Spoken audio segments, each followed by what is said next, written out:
Okay, we have started. Today's talk is going to be on vector bundles.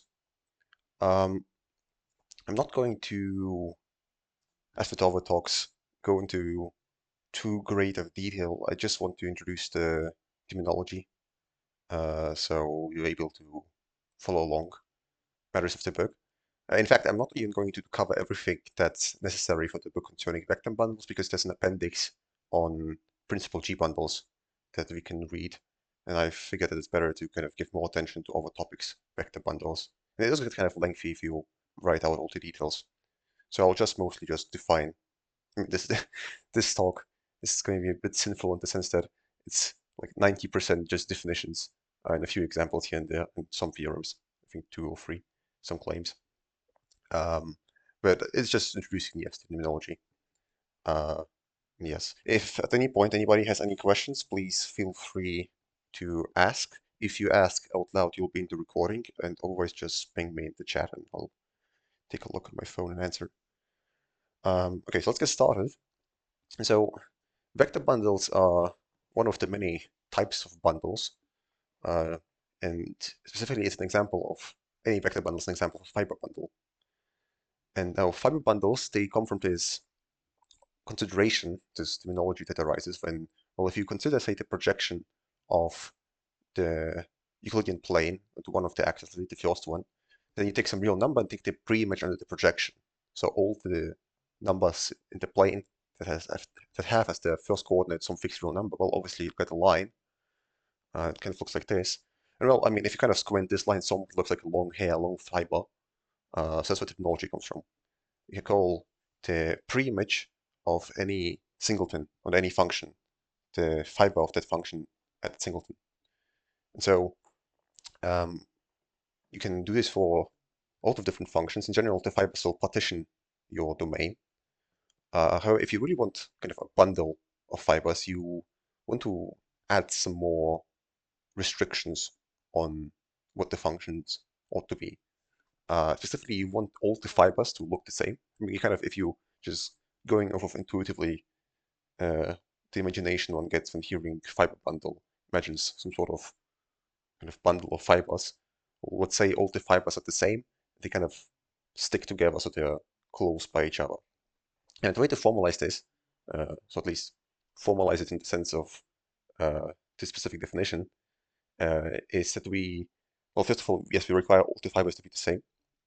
The way we do this, we say that our function, in order for it to be a fiber bundle, so we'll think of the fiber bundle as the function whose fibers, like the fibers of the fiber bundle, all the fibers, this function has to locally look like a projection. So what this means is, let's say we have this function, and I'll assume for this talk you're familiar with an alternative topology, because, well, you can talk about vector bundles, fiber bundles, purely from a differential geometric standpoint, but really the fuller picture is that you consider topological spaces and fiber bundles between those. And so I'll kind of go between both situations and talk both about just purely topological and differential geometric bundles, both fiber and vector bundles. But so a continuous map of two topological spaces, it will be called a fiber bundle if it is locally a product, or locally rather the projection from the product of the codomain of the map, referred to as the base space, with some fiber, referred to as the fiber. And then the domain of this map is the total space, and the knowledge one follows. So kind of the intuition is, if you think back to our example R2 projecting onto R, the kind of fibers of this projection are exactly the factor except the real factor we are projecting onto. And so in general, the fibers will be this other factor next to the base space. But this way of writing the product of the fiber and the base space needn't give the whole total space, just kind of local chunks of it. So actually the way to formalize this is the following.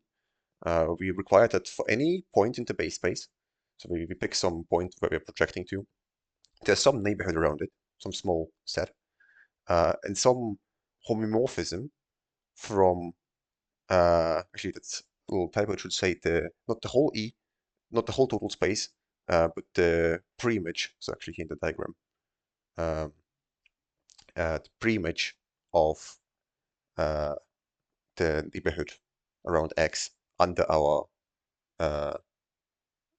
fiber map, or map F. And here I denoted that E restricted to F inverse U. I could also just write F inverse U, just kind of symmetric notation. So you want a homomorphism from our total space above kind of our small neighborhood around X, this preimage, to a product of some fixed space F and U. And you want not any homomorphism, but one that makes the map F look like the projection out of this product of the fiber and U. So we desire some fixed space F, such that we can, for any point in the base, locally map or locally identify the total space above it under the map with the projection onto the second component, or well, it doesn't really matter which order you do it in, of a product of the fiber with the small neighborhood. So these maps are referred to as local trivializations, kind of speaking of projections that fiber bundles one obtains as the projection maps out of products as trivial fiber bundles. This is the local trivialization of a map like this, of a fiber bundle. Any such map G, we kind of take local chunks of it and identify those with the product in a way that is compatible with the map. So maybe some examples. Of course, as mentioned, trivially, any product of two topological spaces can be viewed as a fiber bundle over either of them as the base and over as the fiber. Just taking the projection then as our neighborhood around any point in the base, we can take the whole space and then just the identity for fiber to over space. But for a non-trivial example, which isn't directly obvious that they exist at all, but well, this illustrates it, we can consider the Möbius band. So that's the topological space you obtain by the following construction. Start off with the unit square, and then identify two opposite edges of it changing the orientation. So you can kind of imagine if you were to take a long string, a long piece of paper, a long rectangle of paper, and you were to just close it up, you'd get a cylinder. But if you were to twist one of the ends and then close it up, you'd get a Möbius band. That's what a Möbius band is. And so you consider the projection from the unit square onto the unit interval, either of the projection, let's say the first one. And now what you do, you, in the domain of this projection, in the unit square, identify the opposite ends, making it into a Möbius band. But in order for the projection to carry over to a map out of that, we have to adjust the codomain slightly, because now we had these different points, 0, 1/2, and 1, 1/2, which both map to respectively 0 and 1. Those now have to map to the same point. So we have to identify the opposite ends of the unit interval, get a circle. So in this way we can extend or kind of not extend, but induce from the projection of the unit square to the unit interval a map out of the Möbius band to the circle. So here's a little picture illustrating this. So we start off with the Möbius band, which I've illustrated. The red arrows are supposed to be glued in accordance with how they're oriented. And then I just project that down onto the unit interval. The red points also glued. So without the gluing of the red bits, you just get the projection of the unit square onto the unit interval. Otherwise, you get projection of the Möbius band onto the kind of circle inside it. And the reason that it's a fiber bundle is if you take any point in the circle, so X, you can just take a small neighborhood around it, as drawn here in light green, and then taking its pre-image, you'll obtain that it looks exactly like a product of this interval with the unit interval, the height. And so this is an example of a non-trivial fiber bundle. Now, what does it mean for it to be non-trivial, and why is it non-trivial? As mentioned, non-triviality is just kind of the fact that it's not a product as a whole, and I'll give a more precise definition later. But why is this not the same as just a product of the unit interval with itself being projected? Well, the fiber here, as noted, is the unit interval, and the base space also. And so if this were a trivial projection, we'd have something where the total space is just a unit square. Well, now the Möbius band is not homeomorphic to the unit square. The way to see this is that if you remove a circle out of the unit square, you'll necessarily disconnect it. It will no longer be path connected or connected, whichever preference, whichever notion you prefer. But if you do this with the Möbius band the correct way, if you remove the kind of circle in the middle of the Möbius band, so if you look at the picture of the unit square being quotiented, you take the if you view this inside R2, all the points which are 1/2 in the vertical coordinate, and then take this, let me indicate it with my cursor, take kind of this line here, which inside the Möbius band is a circle. If you remove that, well, the top is glued to the bottom, so what you get is still connected. You just get a rectangle. And so you do not disconnect the Möbius band by removing a circle. So it's not a trivial projection that you have here. Nevertheless, it's locally a product. So that's really what fiber bundles are about. They're about spaces that locally look like a product. And we have the total space, which is kind of the space that locally looks like a product, kind of the key of the fiber bundle. Then we have something like a projection into some kind of quote-unquote component of the some factor of the product. And that's the base space we project to. And then the other factor, so to say, is the fiber, everything we have left. And be locally in one component required to be a product with the other component. That's what gives us the notion of a fiber bundle. Now, here's a different way of visualizing it. This is a picture I took from Wikipedia. I mean, it's a little bit difficult to draw it. I mean, in general, when you start drawing sufficiently messy surfaces, I mean, this isn't even that bad of an example. Actually, drawing things out becomes very annoying. So it's a lot easier to take digitally produced graphics. So here, if you kind of, I mean, this is what I was describing earlier, where you can think of this being your sheet of paper, you took it up, you glued it, you can see this fixed circle. The fiber bundle map just kind of projects your points into Möbius band down onto the closest point on this equator circle, so to say.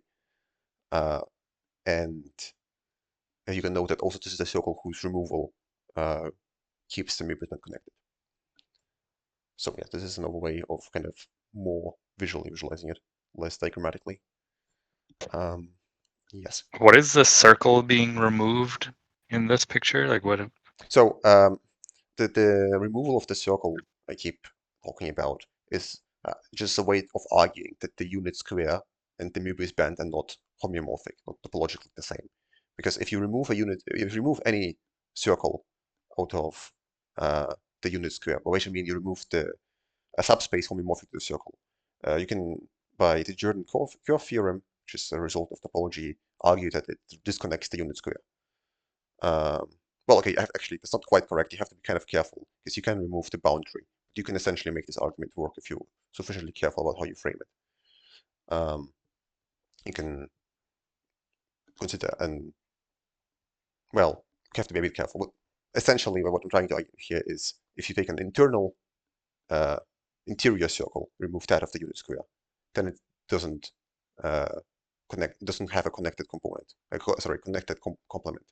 But if you do this with the Möbius band, you can do this with an interior lying circle that disconnects it. And so they cannot be homomorphic. And so the circle in the picture that we're removing can be any circle that just goes around the Möbius band, kind of along the, well, if you're looking at the quotient along the horizontal coordinate. So it goes through the points we glued. That's the circle we remove and why we remove it. I don't know if that answers the question. I didn't quite carefully formulate how one can argue that they're not homomorphic here. I mean, if you know some more topology, it's as simple as noting that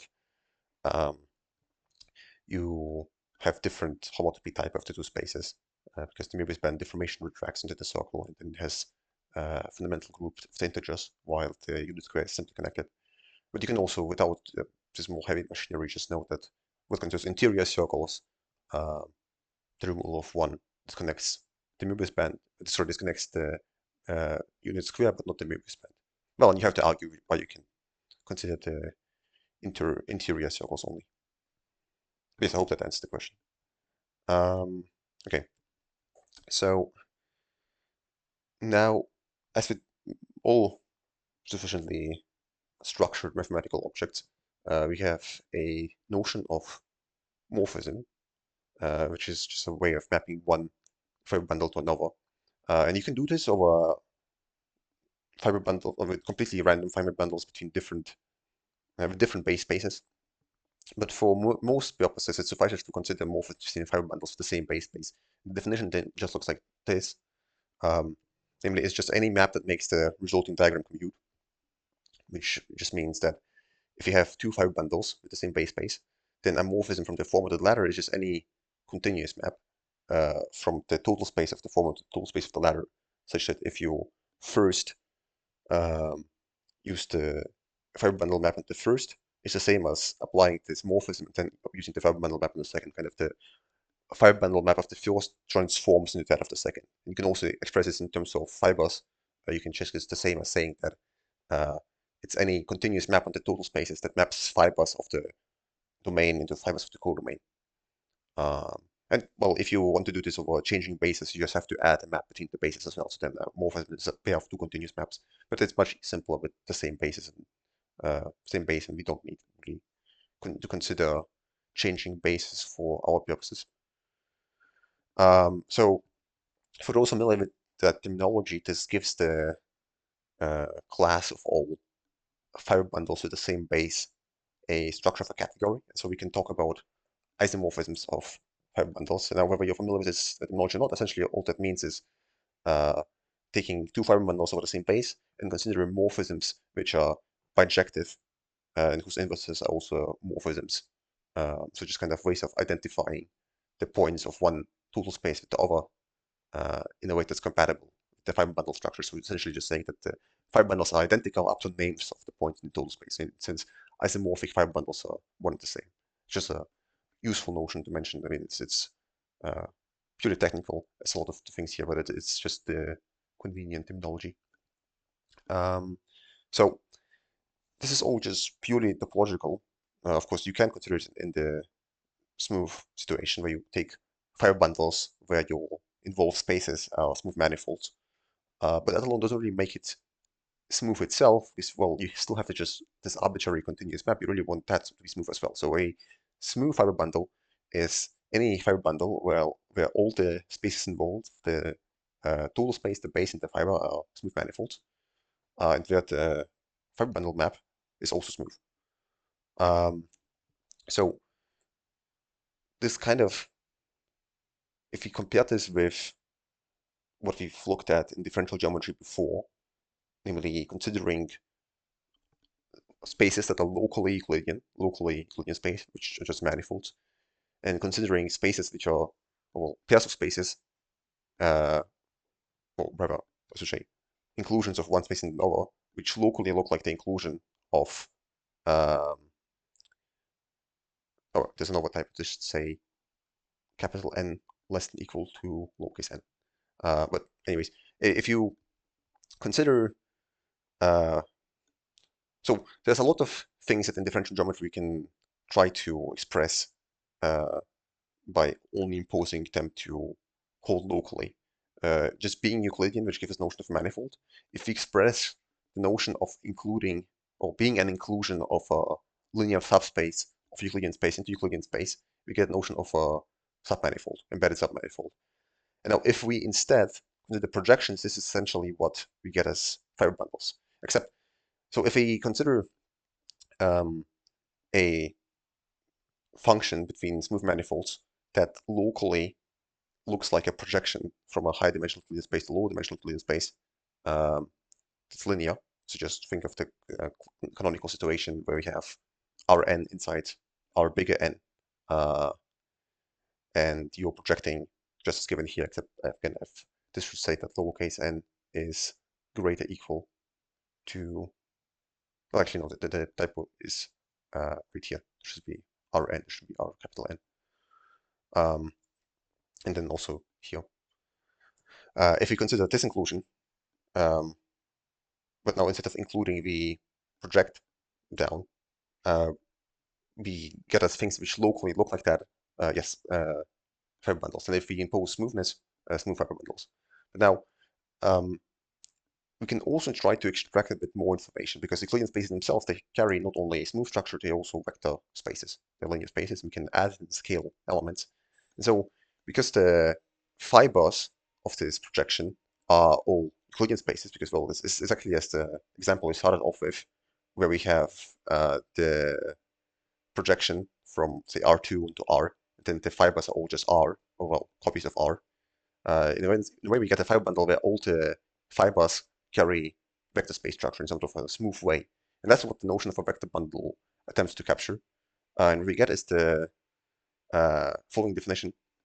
So a fiber bundle, so we can express vector bundles abstractly without the need of any differential geometric setting. It's just that in differential geometric setting, we get a plethora of examples, and it's kind of motivated by this uh, well, considering dually to submanifolds, something which are like super manifolds, except we project down. And that's what we get as vector bundles or smooth vector bundles later. But just vector bundles by themselves, fiber bundles where all the fibers carry a linear structure in sort of a compatible way, we can just express just purely topologically. So fix some field, which is either the real set or complex numbers.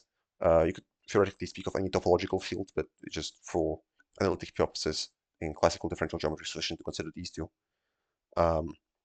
A rank D vector bundle over K, or K vector bundle, or, well, real vector bundle, complex vector bundle if K is R or C respectively.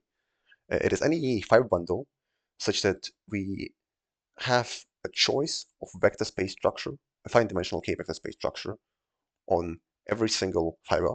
So it's not just a function we have some information, we also have kind of an index family by the points of B of vector space structures. So definitions for addition and scaling on the fibers of V. They're not arbitrary. We want that when we consider the local trivialization maps, these Gs, that, well, first of all, the fibers are KD, so they are these spaces, these fine dimensional spaces over K, linear spaces. And the local trivializations actually turn out to be linear isomorphisms when we project onto the kind of fiber inside the product when we locally trivialize that vector space into KD. So essentially, we think of any fiber bundle whose fibers are KD, such that the linear structure of KD is the linear structure of the fibers. That's essentially what we're saying. And this choice of vector space structures being carried over is exactly this, just saying that we put a KD at every point of our base space, except they can kind of be glued together in weird ways. There's an exact construction of how they can be glued together, and it's exactly what the appendix of the spin geometry book talks about, principal G bundles and structure groups. I was initially going to talk about it in this talk as well, but yes, figured it's better to just leave that for the appendix and talk about the more elementary notions here. So that's the notion of vector bundle, just a fiber bundle where the fibers are KD and where we have the associated linear structure on all of the fibers. Now we can Tropy, what is the choice of FD?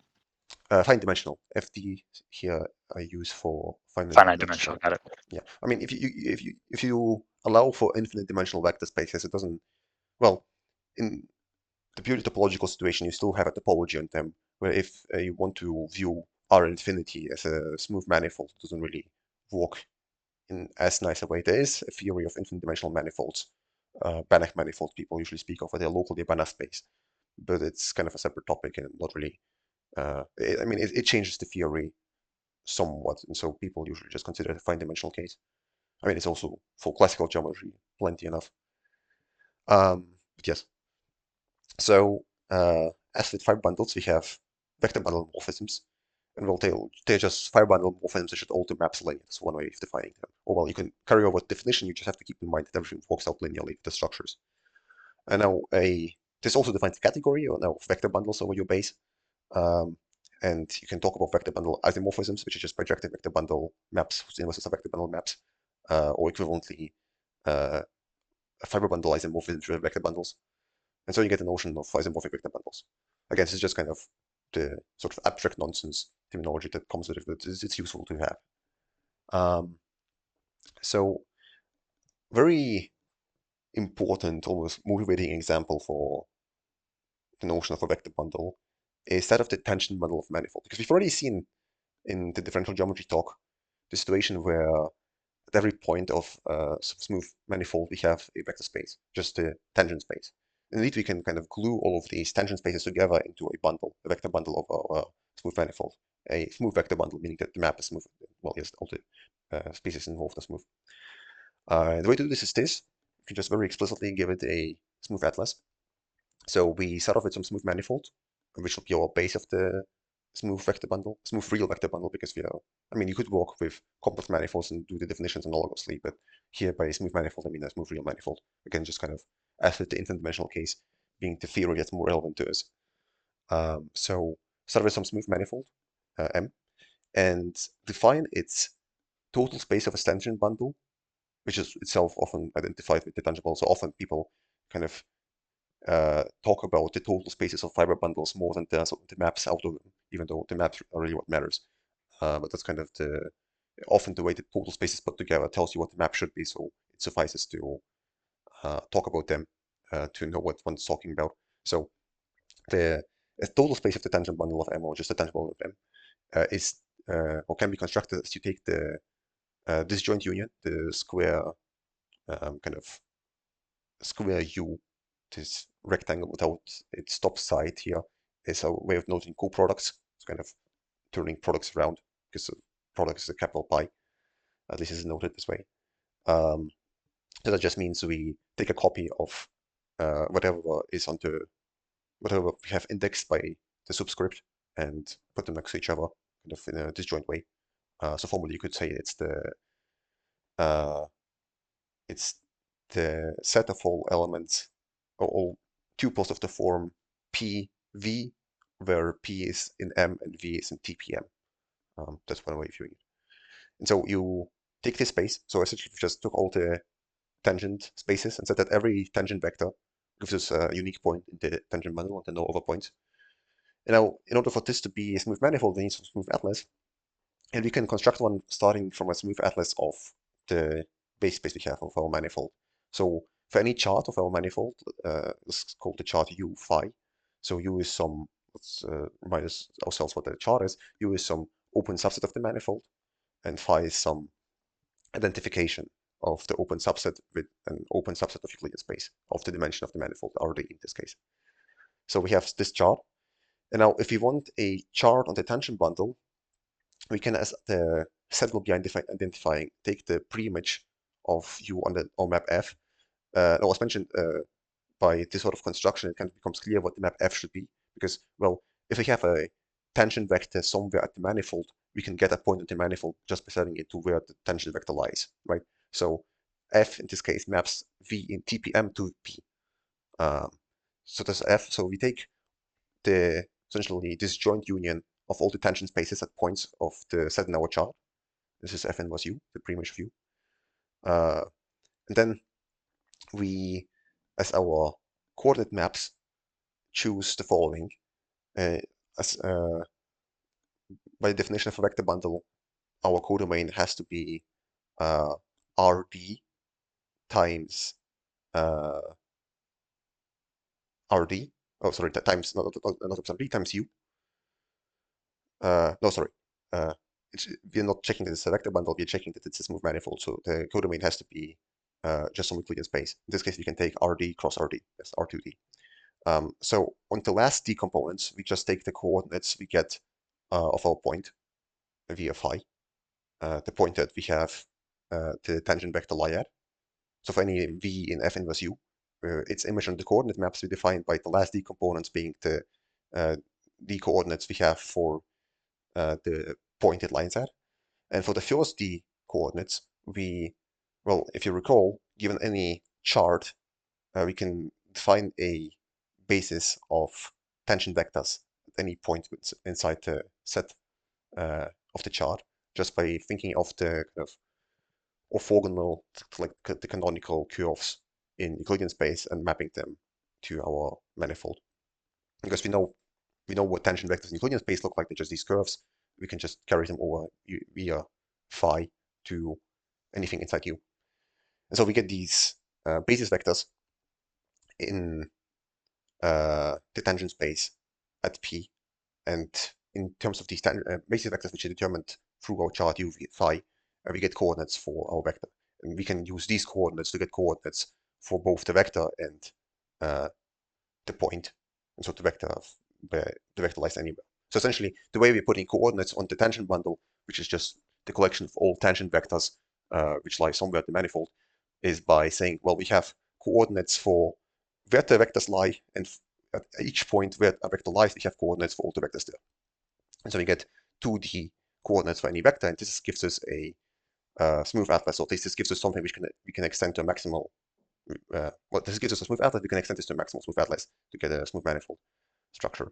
And so we get a 2D dimensional manifold for DC dimension of our manifold to start with, which is a tangent bundle. And so this is one canonical way of constructing tangent bundles, and this is constructing vector bundles. This is a very important example. Also, of course, I didn't elaborate why this is a vector bundle, but if you look at the construction, it's pretty clear that it's by definition locally trivial. I mean, I even started mixing it up, checking the definition of our smooth atlas. We pick our smooth atlas specifically in that way, such that we get these appropriate locally trivializing maps. And of course, also, I'm not sure if I mentioned this, but when you talk about a smooth vector bundle, not only all the spaces have to be smooth, but also the local trivialization maps are required to be smooth. Just so we have kind of locally smooth identification. But in this case, this is exactly what happens. I mean, again, this is a lot of technical things, but you can just write out the details and know that this is exactly an example of a smooth vector bundle as it is constructed. So yes, this is one way of constructing smooth vector bundles. And you can construct many smooth vector bundles from these, but an important question, of course, is whether these are anything interesting, anything new. They might just be a trivial bundle. So that's kind of what one can think about. When does a smooth manifold, have its tangent bundle be trivial? Again, meaning that it is diffeomorphic to so isomorphic, but then we require all the maps of diffeomorphism in this case to a trivial bundle, which is just this product. So it's just a projection of the product, rather. Well, there's pretty straightforward answer as it actually turns out. Well, straightforward conceptually, and then computationally, you have to always in each case write out the details. But if you think about it, what would an isomorphism from a trivial bundle of rank D to the tangent bundle on a manifold over the base of the same space as the base of the other bundle, the trivial bundle? What would an isomorphism like that look like? Well, essentially, what this isomorphism would consist of is identifying well, isomorphically, linearly isomorphically, all the fibers of the trivial bundle with the fibers of our bundle that we are taking the isomorphism to, in this case, the tangent bundle. And all this means is that at any point, we have to we pick a basis at the fiber. This is what this is exactly what an isomorphism from a trivial vector bundle to some vector bundle over the same base looks like. It is specifically exactly given by a sufficiently smooth choice of bases at each fiber of the bundle you're mapping to. Because, well, if you know what base is, this is exactly the same as a linear map from R. Or at least it gives us a linear map. So we can identify these isomorphisms, these trivializations, global trivializations, with choices of basis in a smooth way. And this notion of a frame, here at the bottom of the page. So how do we define a frame? Well, first we define the notion of a section, a global section, though we can also talk about sections in any open subset, but let's stick to global sections. You don't need anything more specific. If we have some smooth vector bundle, then a smooth global section is just any map which at every point of your base associates to it some vector in the vector bundle in the fiber of your point. So if you think about the case of the tangent bundle, all this would do is at any point associate So if you take a section of the tangent bundle, it would at any point associate a tangent vector, and so be a vector field. This is the definition of a vector field, which we'll get to in a moment. So that's what a smooth global section is of some smooth vector bundle. And now a frame is just a d-tuple of global sections, but d is the dimension of the, um, so let's see, d would be the dimension of the vector spaces in your vector bundle, so the rank of the vector bundle. Is that the canonical terminology is not to speak of dimensions of vector bundles, but ranks of the vector bundles, though people, of course, use both. But so if you have a rank d vector bundle, then a frame for it is just any d global sections, which are smooth. We implicitly, well, I guess you don't have to. So you can talk about frames of any vector bundles, and then of smooth vector bundles, you usually talk about smooth frames. But let's stick to just, I guess, the general situation. If you have a rank d vector bundle, then a frame of it is just any d global sections of the vector bundle, which at any point give you a basis of the corresponding fiber. And so you can, via the reasoning above, note that a vector bundle is trivial if and only if it possesses a frame, and a smooth vector bundle is trivial if and only if it possesses a smooth frame. So it's pretty straightforwardly verified just by thinking about how you interpret a frame as an isomorphism to a trivial bundle. So this immediately answers our question, which manifolds have trivial tangent bundle? And the notion we get is that of a parallelizable manifold. And that's any smooth manifold whose tangent bundle is trivial, which as we've seen is equivalent to having a smooth frame.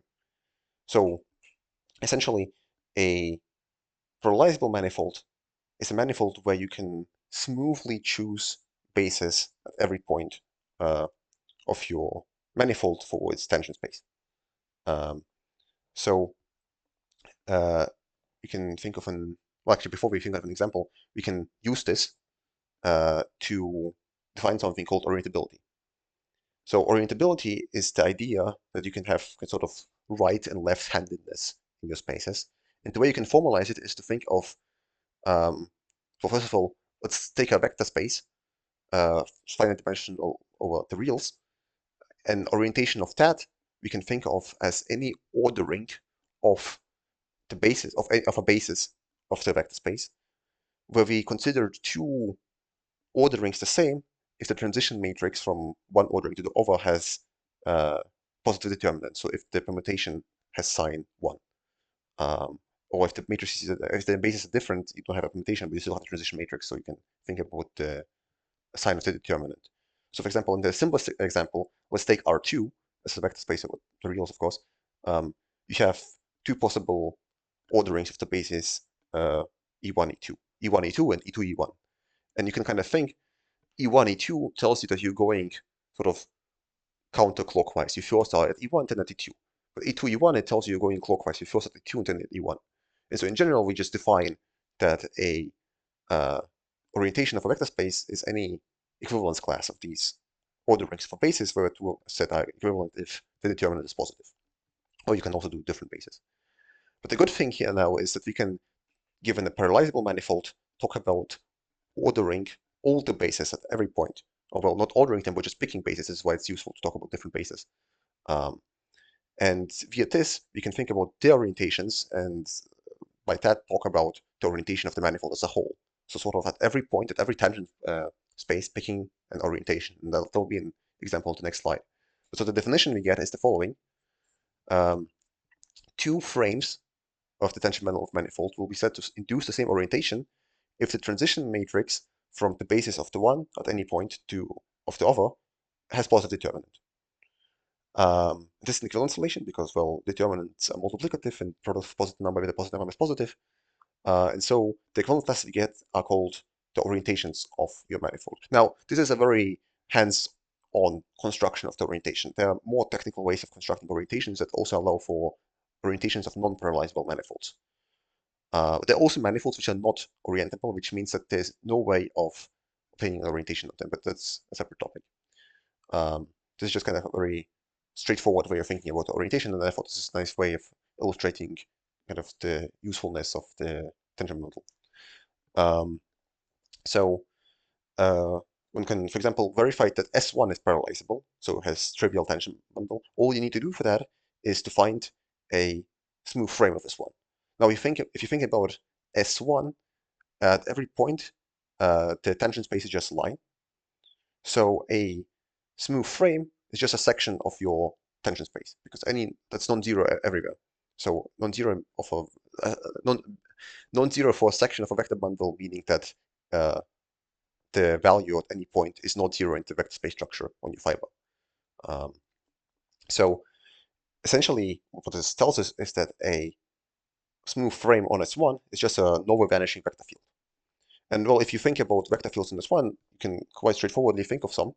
You can take these two vector fields. Of course, these are vector fields, these are drawings, but you can kind of think about, say, putting a length 1 vector anti-clockwise or length 1 vector clockwise, the left and right respectively, getting these nowhere vanishing vector fields.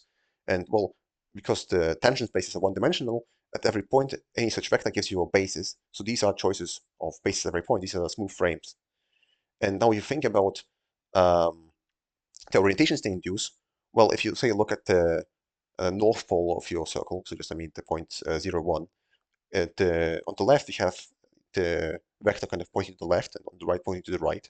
And so if you identify this with the real line, you get kind of negative 1 and 1. And obviously, the transformation matrix of the basis negative 1 for the reals, the basis 1 for the reals has determinant negative 1. So they're different orientations.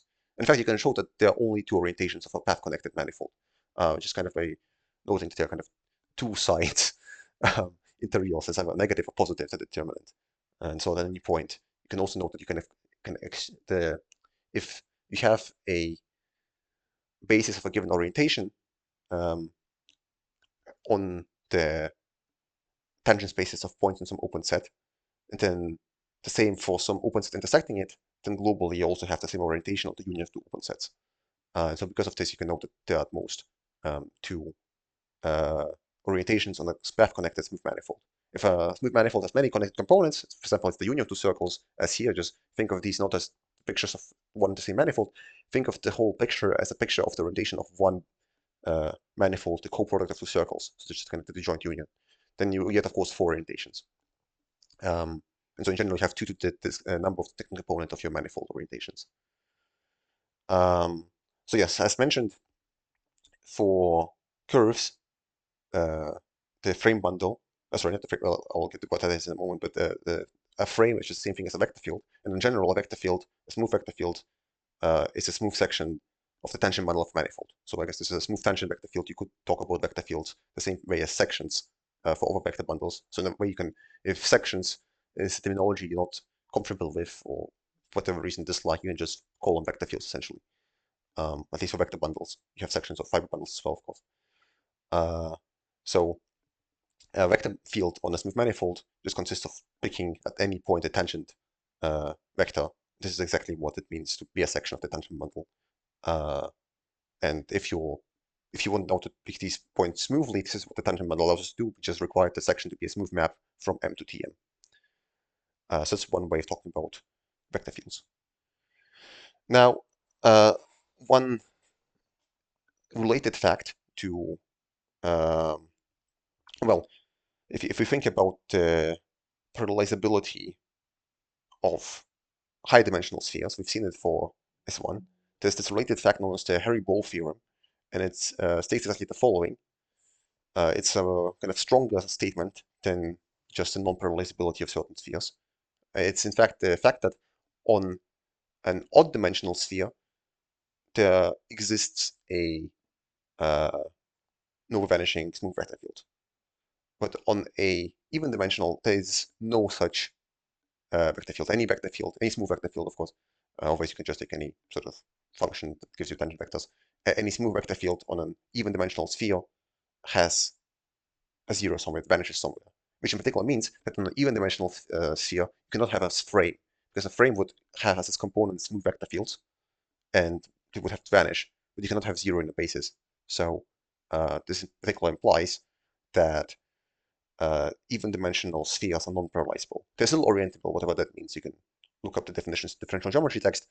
I don't think we'll need them in the books explicitly, but they're not parallelizable. So you can talk about the tangent bundles of spheres. And actually, this is a pretty interesting subject, talking about the vector bundles on spheres and tangent bundles. Sorry, talking about, well, yes, vector bundles on spheres and talking about vector fields and spheres and tangent bundles on spheres. And in section 7 of our book, the spin geometry book, will prove the backward direction of this. In fact, the stronger statement will count the maximal number of linearly independent smooth vector fields on spheres. At least we'll construct in odd dimension examples. Um, yes. So this is known as the Harry-Ball theorem because, well, uh, you can think about the. So this is kind of unfortunate because, well, we have here as in fibers, and we have here as in tangent vectors. And here Harry refers to tangent vectors because we think of the ball being Harry in the sense of at every point on its surface, at every point on S2, there being a tangent vector that you choose. And essentially, the theorem in that sense states that you cannot comb a Harry ball because at any point you would have a tangent here, and at some point, if you were to comb the sphere smoothly, you would have somewhere a point where there's kind of a bald spot. So essentially, the theorem guarantees that if you had hair on a ball, there would be a bald spot. Well, also the high-dimensional version. So there are actually very different names for the theorem in different languages. In German, it's called the hedgehog theorem, which I think is kind of a worse name because really, if you think about hedgehog, instead of tangent vectors, you have something like normal vectors, which is also a notion you can introduce in different geometry, which we'll not talk about. But yes. Okay, so much about vector fields on spheres in the Harry-Ball theorem. Now, something we can note, which I've already accidentally said out loud earlier, is that the frames of a vector bundle give us a bundle themselves. So what I mean by this, well, if you think of, well, they give us, there are sections of a specific bundle the way it is. What I mean for constructing this bundle is that, well, given a vector bundle, at any point of your base space, think about the set of all the frames at that point in the sense of all the, well, not frames globally, I just mean all the bases for its section, for its fiber. So you have some point in the base space of your vector bundle, above it you have your fiber. Think about all the possible ordered bases at that point in the fiber of it.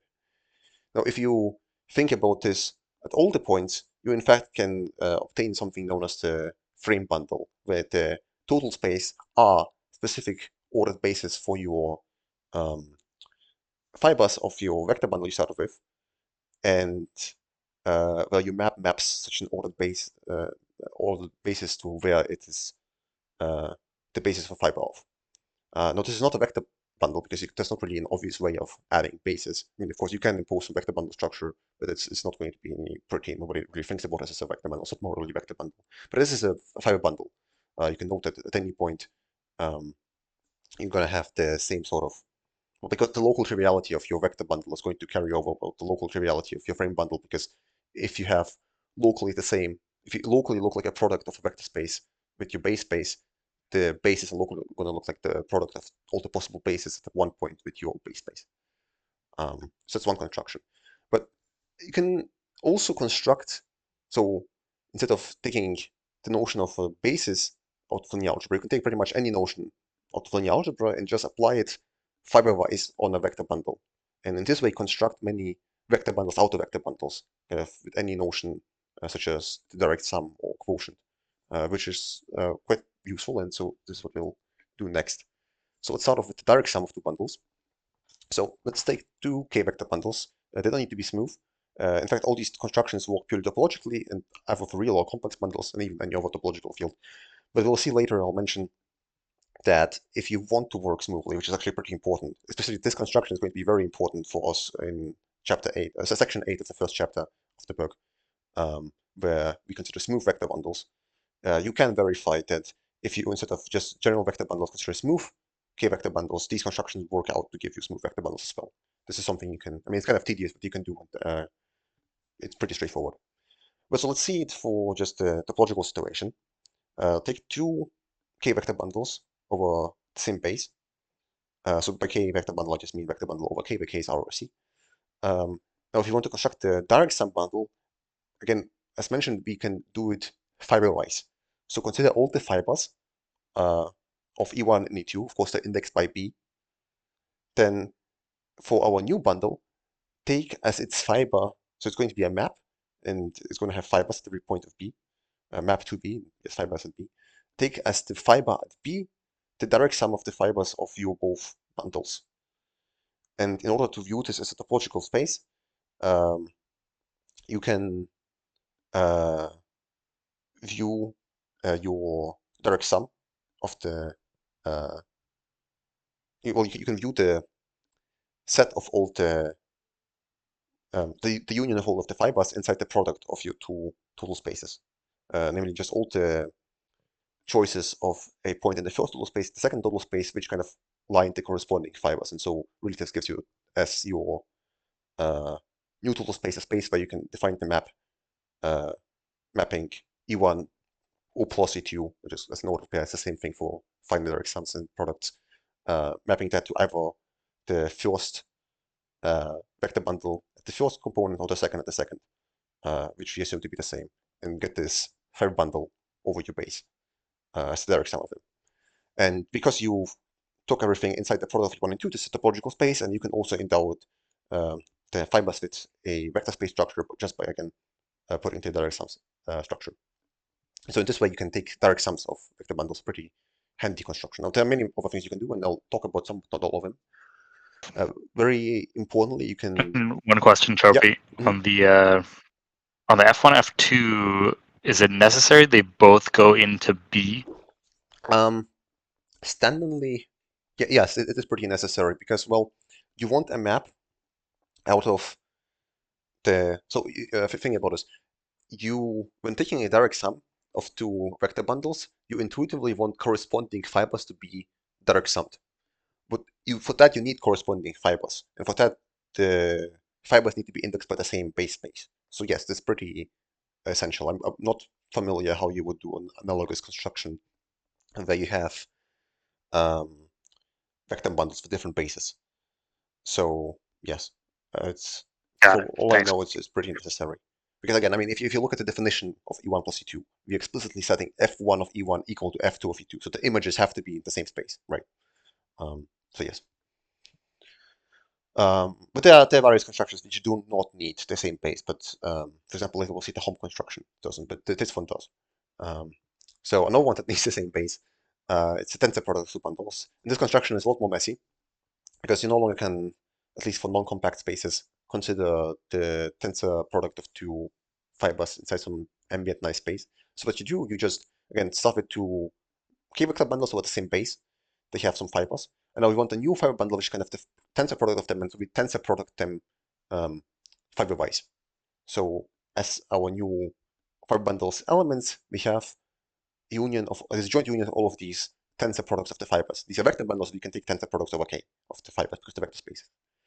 Now this gives us a set a priori, but we want a topological space because that's how, because otherwise it's just linear algebra and not topology, not vector bundles. Um, and so in order to do that, we can just explicitly make sure both that it's a uh, topological space and that it's a vector bundle, locally trivial. So actually, I didn't mention how you verify the local triviality of the direct sum of two bundles. It's pretty straightforward to see that you just kind of get the local triviality induced by that of your two bundles you direct sum.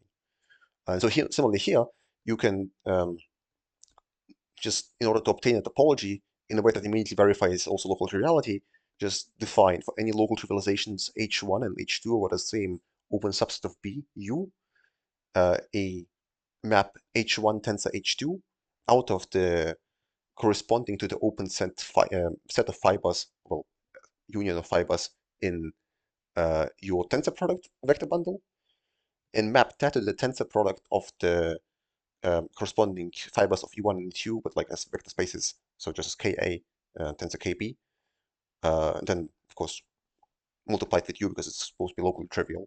And you do this just by mapping to the tensor product to a pure tensors, where you tensor the values under the first map and the second map of your both vector bundles.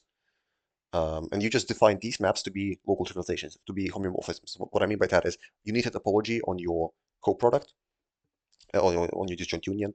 You have these maps which arise from local trivializations of your first and second vector bundles.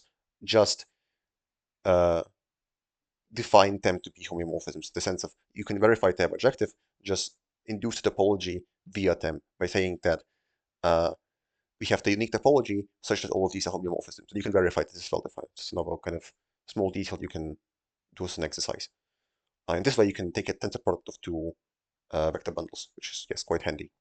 Um, so you can also talk about subbundles of vector bundles, which is just what you would think. Again, let's fix the same base and let's consider two vector bundles over the same field over this base. And let's say that the total space of one, E prime, is subset of the total space of the other, E.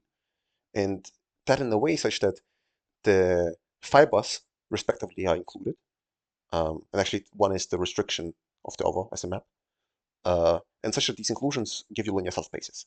Then we call it a vector subbundle.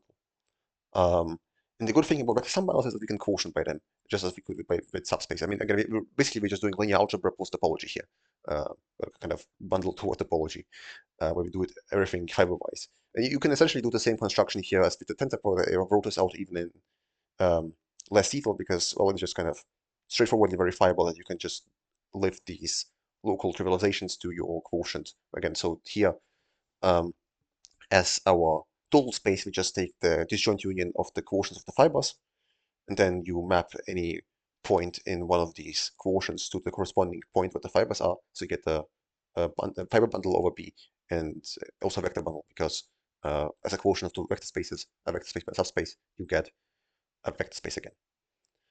And so using these two constructions, that of tensor products of vector bundles and of quotients of vector bundles, we can immediately also get a lot of other constructions which I've not bothered to spell out here. But for example, you can define exterior powers of a vector bundle just by taking the corresponding tensor power and quotienting as you would with the exterior algebra.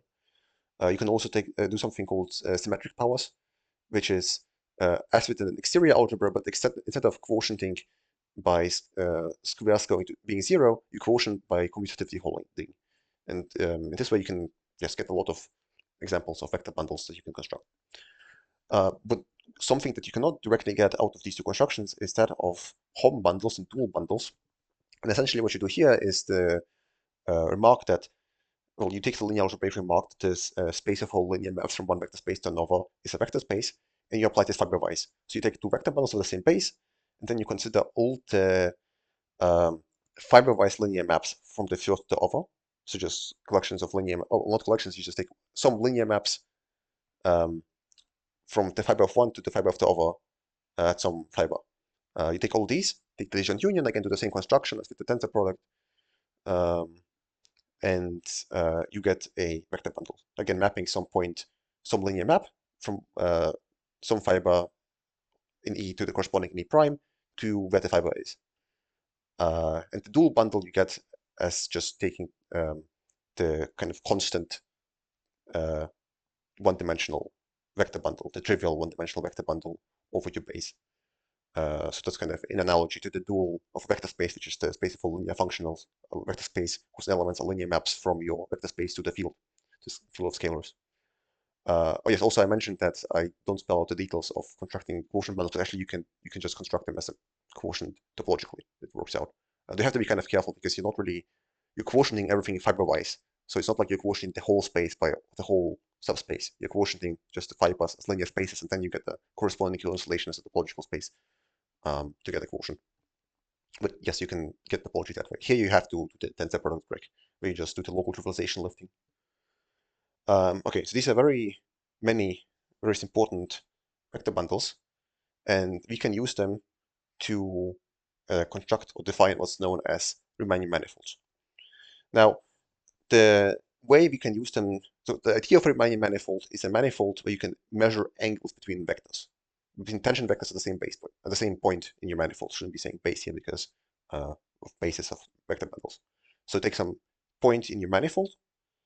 In order for it to be a Riemannian manifold, there needs to be defined an inner product, because that's how you can measure angles on the tangent space at the point. But you don't just want to do this arbitrarily at all the tangent spaces at each point separately. You want to do this in a way that varies smoothly. And essentially what you can use to express this is having a smooth global section of an appropriate vector bundle. Specifically, take the tensor bundle of your space, sorry, not the tangent bundle of your manifold, tensor it with itself, and then take the dual. So now global sections of this will correspond exactly to the choices of each point, a linear functional, which takes uh, a tensor um, of degree 2 of tension vectors and maps that to the reals, because we're here with the real numbers. Um, and equivalently, because of the universal property of tensor products, this is the same thing as having just a bilinear form. But we don't want just any bilinear form. Of course, we want some nice properties to actually have good angles. So in order for such a global section to be referred to as a Riemannian metric, we impose it to be symmetric and positive definite at every point, in the sense that the corresponding um, bilinear form is. Now, this could also be expressed in terms of a different um, vector bundle that directly captures all of the desired properties of symmetricity and positive definiteness, but is, without going into too much detail, easier to construct just this way, where we explicitly impose our conditions on this, because this not really the conditions of being symmetric and positive definite don't really affect what we want to get out of the tangent bundle construction. We want to get the notion of varying smoothly.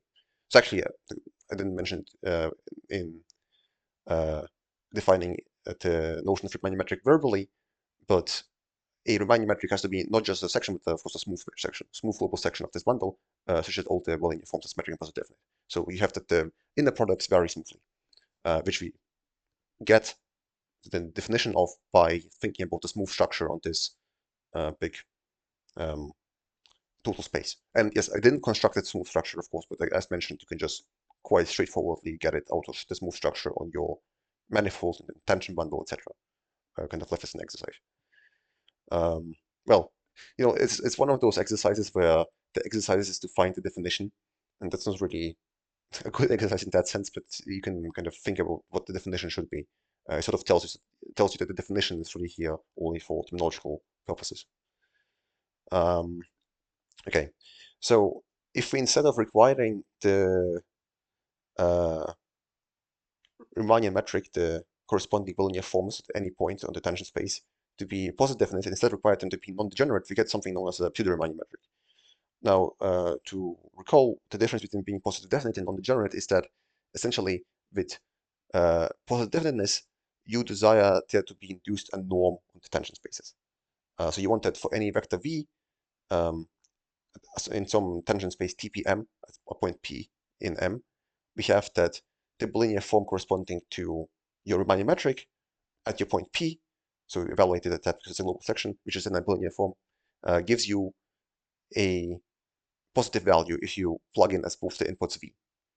But for non-degeneracy, you just want that the matrix you get when you write out this bilinear form in coordinates is non-degenerate, it's invertible. So in other words, there's no vector, no tangent vector such that the angle with every over vector is zero. Um, that's what non-degeneracy means. And the main difference here is that you can actually subtract in the definition of your inner product. So usually you wouldn't have something like the inner product on R2, which maps xy and zw to xc minus yw. It's not inner product actually, because it's not positive definite, but it is non-degenerate. So these sort of things you allow for with pseudo-Riemannian metrics. And actually, let me talk about some multilinear algebra things I really should have talked about in my very first multilinear algebra recap talk, but I kind of forgot to put there. Actually, one of them is not what I forgot, but an little errata. There was a small typo, a small but quite significant typo, where I talked about positive definite matrices, or positive definite binary forms, and correspondingly the notion of positive definiteness for matrices. Of course, what I said back then is that the matrix is positive definite is determinant is positive. That's of course not true, but there's this characterization you can use. A symmetric matrix is positive definite precisely when the determinant of all the square matrices going starting from the left upper corner and going down, those have positive determinant.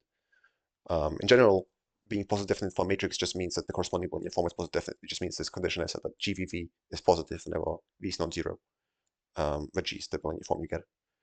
So this is just a convenient way of checking positive definiteness. We won't really use this here, but if you do care to verify various examples and just do some computations, this is your go-to friend to verify that something actually gives you an inner product.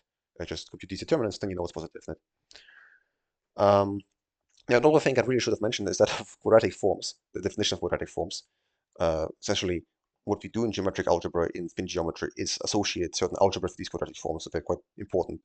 A quadratic form is essentially something like a bilinear form, except, well, if you think back, a bilinear form we proved to be, or at least we claim to be, an arbitrary linear combination of kind of products x times y, where x and y are some coordinates in your vector space. The quadratic form is the same, except now you take only one input and you just square essentially.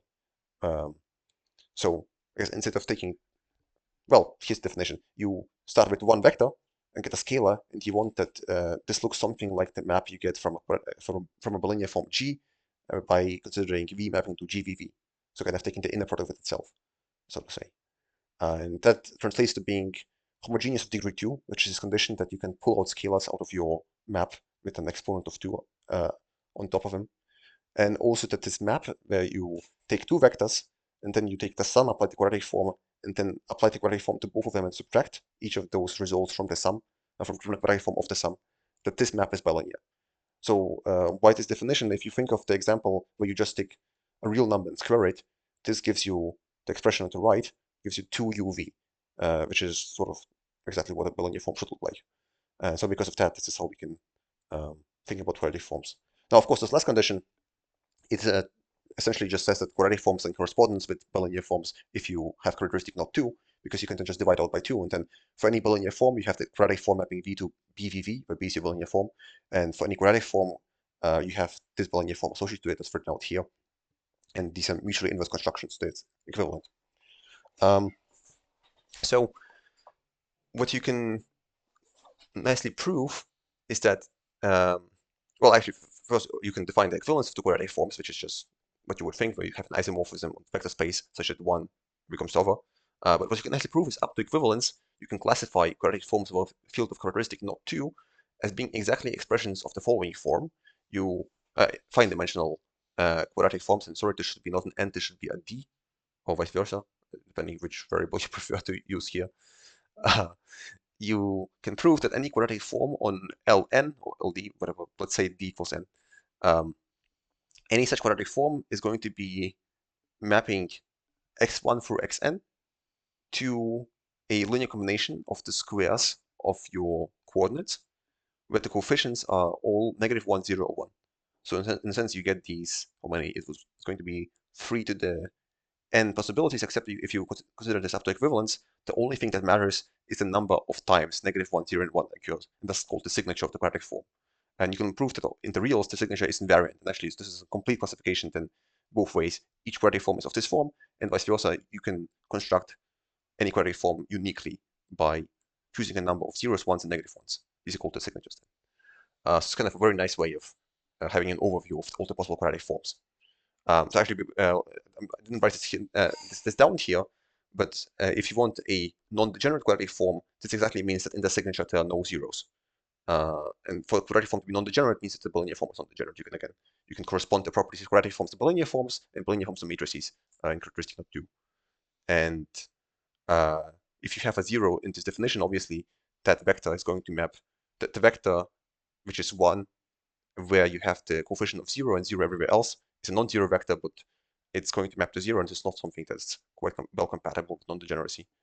I mean, it is, but it's not positive definite, and you can just think about things here. But yes, no zeros in your signature means exactly being non-degenerate in the case of real quadratic forms. And non-negative ones means being positive definite. No zeros and no negative ones, otherwise it's positive semi-definite. Okay, so we can think about the signature of a pseudo-Riemann manifold, where we just say that it's the signature of the quadratic forms we get, because again, we get all these inner products, and so the corresponding quadratic forms, and we assume that they're the same. They could be different, but if they are the same, then we call the resulting signature the signature of the pseudo-Riemann manifold. And one reason, or one example where one cares about this is in general relativity. I'm really only putting this as an example. Oh, there's a typo here. Should say Lorentzian, not Lorentzian. It's my bad.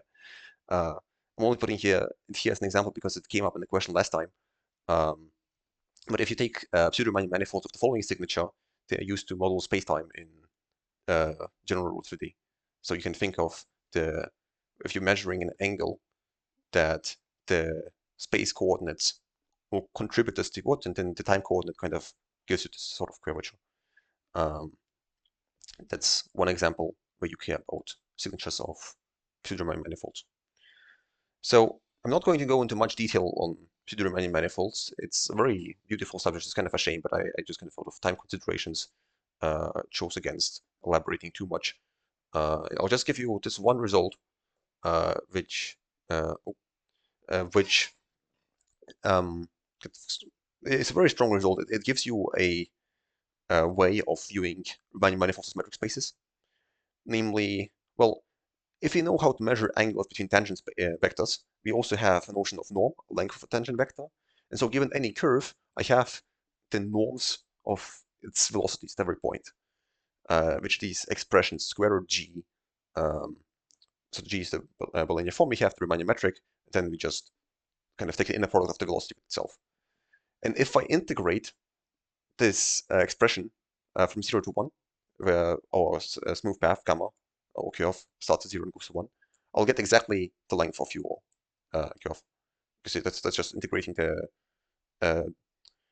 the magnitude of the derivative of your velocity. Sorry, integrating the magnitude of your velocity, and that's exactly what length is classically. If you just take the standard Euclidean example, and you can prove in general in any Riemann manifold, you are going to get a metric this way. So this way meaning that you take the infinite, the smallest possible, you take 2 points, you consider all the smooth paths from one to the other, and you take the smallest possible length of a path from P to Q. And then there are many notions you can define this way. You can talk about paths of the shortest length possible, and they are essentially what's called geodesics. And well, yes, it's a very geometrically rich theory, which unfortunately I'm not elaborating on here, but I'll give you a reference where you can read up on some aspects of it. But this is just to note that any Riemannian manifold gives you a notion of a metric. Metric, not as a Riemannian metric, but metric as in metric space. It's some kind of unfortunate terminology because Riemannian metrics are not metrics in the sense of a metric space because they're not measuring distances, measuring angles really. But they give you a real metric. Perhaps that's where the terminology comes from. So that'll be the end of my talk. Here's some general references as mentioned. Vector bundles and K-theory, a text by Hatcher, not his main algebraic topology text, but this one. It has quite good detail on constructions of various vector bundles and such. So all of the details are skipped about how you construct the tensor product of vector bundles, the direct sum of vector bundles, etc. You're going to find them there. And just kind of a classical Riemannian geometry text you can look at is the following by Galois-Hulin and Lafontaine. We just kind of construct some of the nicer aspects of the theory of Riemannian manifolds. So yes, again, as I said, this talk wasn't very, I mean, I hope it wasn't boring. It was mostly just definitions, but they are useful terminologically definitions for a lot of the things one cares to do, and we will use them in the spin geometry text. And there's also a lot of interesting concepts that these definitions allow you to think about. So yeah, for example, the parallelizability of manifolds, or well, yes, the linearly independent vector fields.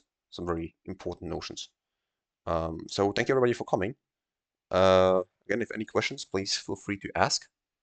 Any questions?